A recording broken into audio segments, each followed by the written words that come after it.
बाप नाराज हैं बेटों से, बेटे नाराज हैं बाप से, मां नाराज है बच्चों से, बच्चे नाराज हैं मां से। कोई किसी से प्रसन्न नहीं है, क्योंकि प्रेम ही नहीं है। कोई दूसरे कारणों पर अटका है प्रेम, वही कारण कष्ट के आधार बन जाते हैं। मां सोच रही है बेटा बड़ा होगा तो उसकी जो जो महत्वाकांक्षाएं अधूरी रह गई वो पूरी करेगा। बेटा अपनी वासनाएं लेकर संसार में आया है, तुम्हारी महत्वाकांक्षाएं पूरी करने नहीं आया है। बाप सोचता है कि मैं नहीं हो पाया बहुत बड़ा अमीर, कोई बिरला टाटा नहीं बन पाया, मेरा बेटा करके दिखा देगा। लेकिन बेटा संगीतज्ञ बनने के धुन में पड़ा है, बेटा को धन में रस नहीं है, वो कहता संगीतज्ञ बनना है। बेटा अपनी वासनाएं लेकर आया है, और बाप ने बेटे के जन्म के पहले पूछा भी नहीं कि तू मेरी महत्वाकांक्षा पूरी कर सकेगा जो मैं तुझे दुनिया में लाऊं। और बेटे ने भी न पूछा कि मैं अपनी महत्वाकांक्षा वासना लेके आता हूं, तुम सहारा बन सकोगे? मैं आऊं अन्यथा संबंध तोड़ने। संबंध अंधेरे में हुआ और दोनों अपनी आकांक्षाएं लिए, दोनों की महत्वाकांक्षाएं टकराएंगी, क्योंकि इस संसार में कोई किसी दूसरे की महत्वाकांक्षा पूरा करने को आया ही नहीं। सबकी अपनी महत्वाकांक्षा है, अपने कर्मों का जाल है। हर आदमी खुद होने को पैदा हुआ है, इसलिए अगर तुम्हारी जरा सी भी महत्वाकांक्षा है किसी आदमी से तो वही जहर बन जाएगी। बाप देख रहा है कि बेटा धोखा दे रहा है।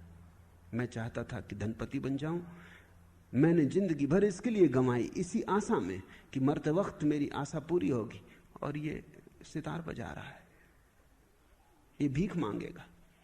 अमीर होना तो दूर, भिखमंगा हो जाएंगे। बुढ़ापे में पेट भर रोटी भी मिलेगी, ये भी संदिग्ध हुई जा रही है बात। मां सोचती है बेटा बड़ा होगा, एक साम्राज्य कल्पनाओं का उसने बना रखा है जो वो पूरी कर देगा, जो उसका पति नहीं कर पाया पूरी, वो बेटा कर देगा। लेकिन बेटे को कोई और औरत मिल जाएगी, वो उसकी आकांक्षाएं पूरी करेगा कि मां की करेगा? कौन किसकी आकांक्षाएं पूरी कर सकता है? अपनी ही पूरी नहीं होती, दूसरे के पूरे होने का तो कोई उपाय नहीं। इसलिए जहां तुम्हारे प्रेम में महत्वाकांक्षा का संबंध आया, वहीं तुम जान लेना कि अड़चन शुरू हो गई। अड़चन बाद में नहीं आती, पहले ही उसका बीज मौजूद होता है।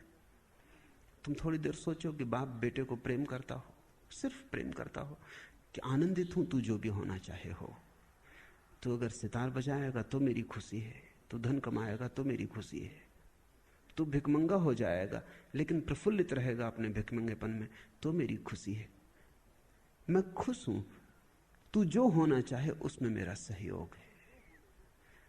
तब बाप और बेटे के बीच एक संबंध होगा जो प्रेम का है। जहां भी प्रेम से ज्यादा कुछ तुमने मांगा, वहीं प्रेम तिरोहित हो जाता। प्रेम बहुत नाजुक है, और जिस व्यक्ति के जीवन में प्रेम का अनुभव हो जाए, वो इतना तृप्तिदायी है अनुभव कि फिर तुम कुछ और ना मांगोगे, वो अनुभव ही नहीं हो पाता, इसलिए तुम दूसरी चीजें मांग रहे हो।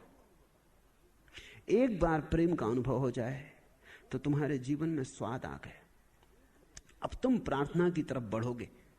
प्रार्थना इस अस्तित्व के साथ आकांक्षा रहित संबंध है।